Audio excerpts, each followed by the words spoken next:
Уважаеми съграждани, скъпи приятели на Павликени, коледните и новогодишните дни носят в сърцата ни топлина и радост, както никой друг празник.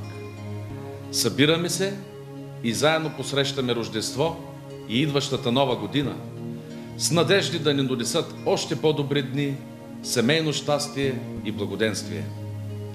Обръщам се към вас в навечерието на най-съкровения християнски празник и на идващата 2016 година.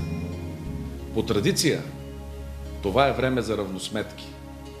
Поглеждаме към изминалите 12 месеца, за да си спомним трудностите, които преодоляхме, напредъка, който постигнахме, личните си мечти, които осъществихме, и надеждите, които се сбъднаха. Много разнообразна беше 2015 година в обществен план. Преминахме през местни избори и разумно изразихме волята си да продължим пътя към добрите дела в Павликени. Годината беше спокойна и премина без сериозни инциденти. Отправяме своите надежди да бъде такава и 2016. Изградихме мащабни и важни инфраструктурни обекти, които ще са от полза за всички жители на община Павликени. Отворихме вратите на града за културни събития с гости от всички краища на света. Благодарение на общинските програми се роди и нов живот в Павликени.